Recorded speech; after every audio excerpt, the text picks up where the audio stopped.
Hello everyone, I'm Renee and welcome to the Renee Report, bringing issues of topical interest. Today we're going to continue on the case of Dr. Devyani Khobragade, India's Deputy Consul General in New York, who was arrested in mid-December and was handcuffed and then put in a cell. And this was on charges of visa fraud as well as paying less than minimum wages to her domestic assistant, Ms. Sangeeta Richard. We did a panel discussion some time ago. We're going to continue this time with two more guests today. Today we're joined by Dr. Anrita Kapoor. She's a medical doctor as well as a community activist from New Jersey. She's also the niece of the diplomat, India's ambassador to the United States in the 50s, Mr. Arthur Lal. Thank you very much, Dr. Kapoor, for coming today. And joining me is Mr. Anand Ahuja, who was here last time as well. Mr. Anand Ahuja is an attorney and he specializes in litigation as well as international business law, immigration and labor laws in the United States. Thank you so much, Attorney Anand Ahuja, for joining us as well. This time we had the panel discussion last time and we talked about the whole case. I know you've just come up with this article, Diplomatic Passport, Immunity, Privileges and Context of U.S. Laws. Let me first ask you, why did it take so long for the diplomatic service agent who read out the affidavit and who made up the charges against Dr. Khobragade, DS-164, why did it take so long to figure out that there was an error over here? Renu, what's your view on that? Renu, first of all, once again, it's an honor and privilege to be on your show. I have a lot of respect for Dr. Devyani Khobragade. At the same time, I have a lot of respect for Preet Bharara also. I'm not here to defend anyone, and I'm not here to offend anyone. As far as defense is concerned, Dr. Devyani Khobragade has an excellent attorney to defend her, and certainly Preet Bharara does not need me to defend him for his actions. So I'm here just for academic discussion. And responding to your question, why it has taken so much time. Initially, as per the media reports, this maid servant, Sangeeta, she disappeared somewhere in June. And she contacted some attorney and some negotiations were going on. Again, as per the media reports, she demanded $10,000. And at the same time, some lawsuit was filed against her in India. To the extent civil as well as criminal charges were filed against her in India. And based on that, then she goes here. In normal circumstances, if we take the prior cases, say for example, Neena Malhotra's case, if we take, or we take Prabhu Dayal's case, Department of State didn't get involved and there were no criminal charges on those kind of cases because it was purely a matter of civil litigation, non-payment of required wages.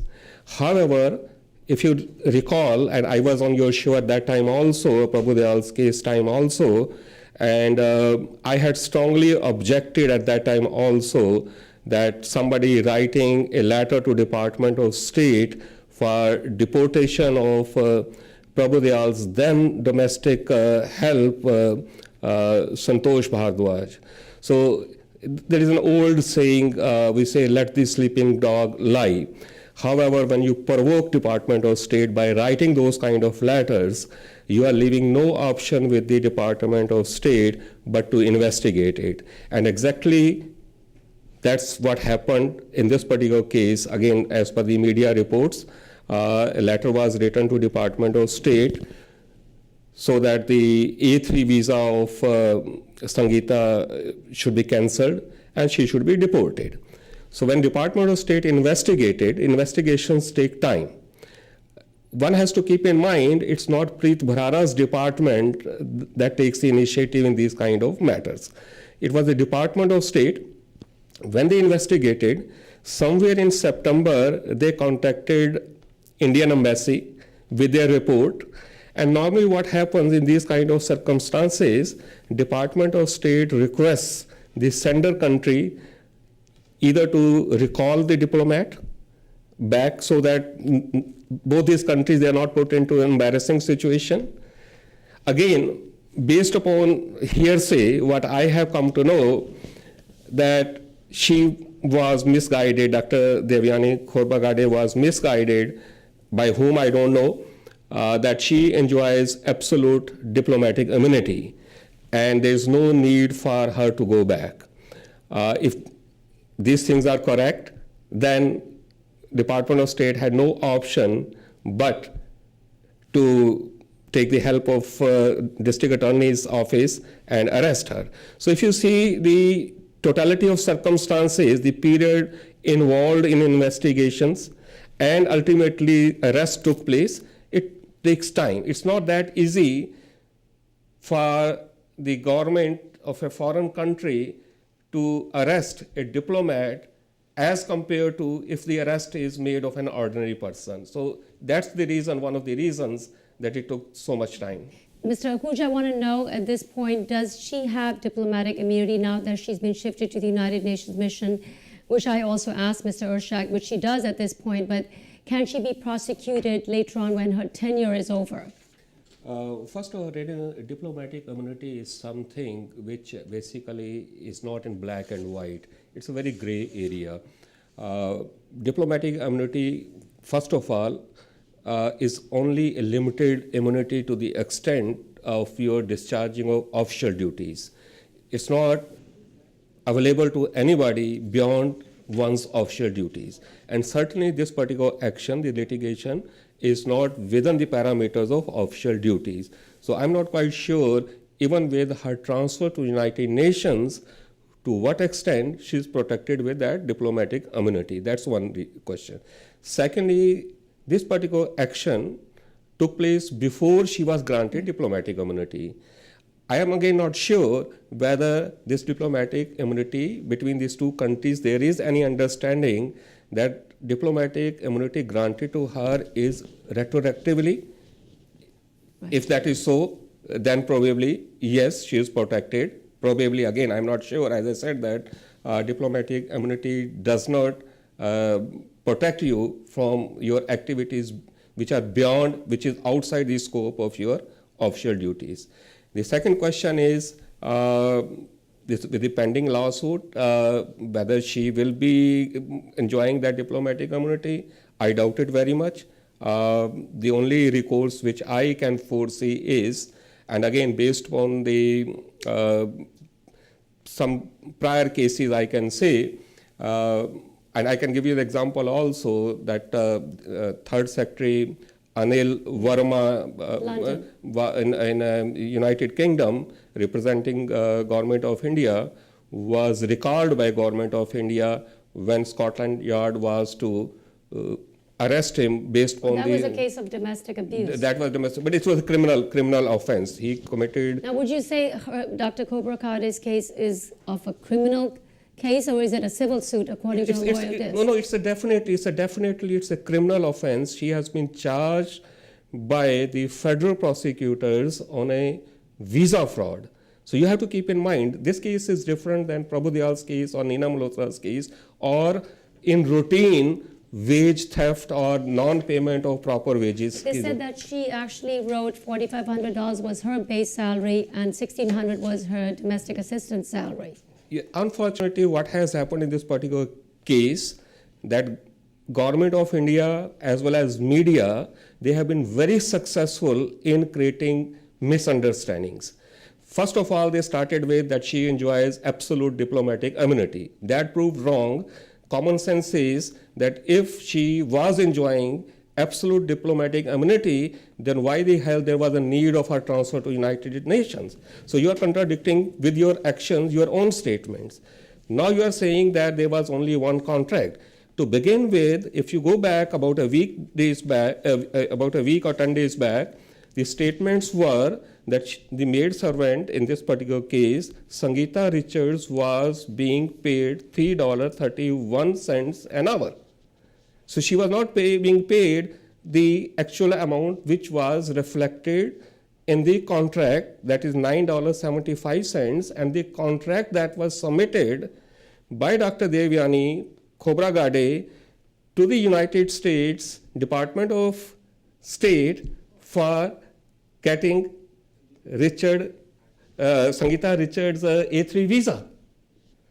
If, let's say, for argument's sake, Sangeeta Richard was being paid $9.75 an hour, then this case is moot. Then there's no litigation, right? Secondly, if you watch all these NDTV panel discussions in which Uttam Khobragade, father of Devyani Khobragade, has been saying that I was paying $30,000, I was depositing $30,000 rupees in her account in India.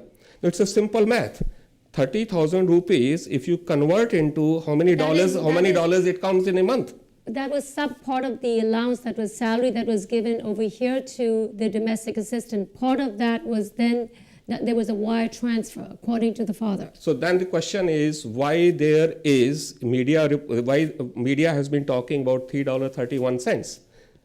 That means something somewhere is not kosher. If it is $3.31, right, $3.31 doesn't make $9.75. Now, she had an A3 visa. Yes. That was a white passport. Now she's gotten a T visa from what the reports are saying at this time. Can she get a T visa when there's injunctions against her from the Delhi court, and in fact India wants her back so that they can try her? First of all, anybody can get T visa if one is a victim of human trafficking. But does it tantamount to human trafficking? Based upon media reports, based upon what district attorney's office is alleging, yes, it very much falls under human trafficking. And T visa was specifically created by Congress for these kind of victims. That's one issue. Secondly, the question is, if alleged extortion took place here in United States, they say that she demanded $10,000. First of all, I don't consider it as an extortion because settlements, normal part of. Why did she only ask for $10,000 when, if you look back, if that's her salary was $375, according to what Sangeeta Richard is saying, then she should have demanded a lot more. Rene, you have to keep in mind, demand for $10,000 was not an extortion. This was a settlement amount. We attorneys normally, and I'm sure Dr.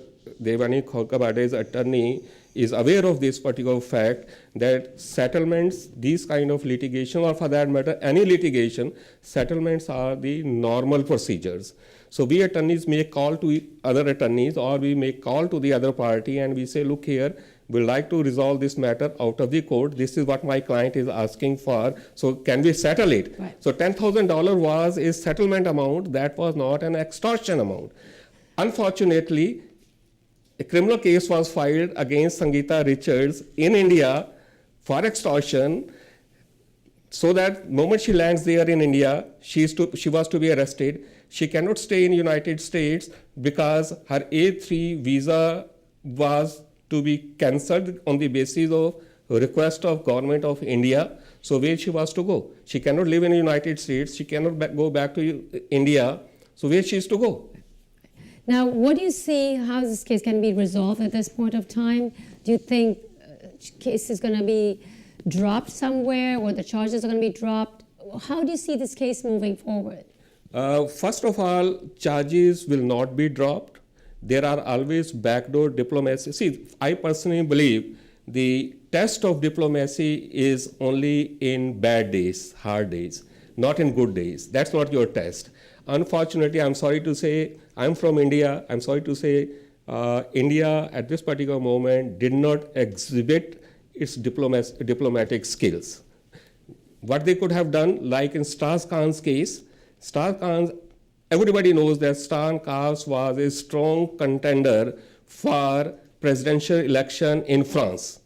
Somehow he was arrested. There were no rallies against government of United States, either in United States or in France. Ultimately, all charges were dropped against Stars Khan, and he went back with a lot of respect to France. So those things do happen, and in this particular case also, this could have done at the very beginning if India had not taken that strong stand that United States is to apologize. Nothing short than apology. First of all, in diplomatic circle, the word regret is nothing but an apology. No, You cannot force a country but to Mr. apologize for something they have done as per the laws of their He land. said he regrets, but he did not say apology. It was Regret. He said the charges will still continue. That's what I'm saying. In diplomatic language, regret is nothing but a short of apology. Say it can be. This case can be closed if United States government, there is a provision, declares Devyani as persona non grata.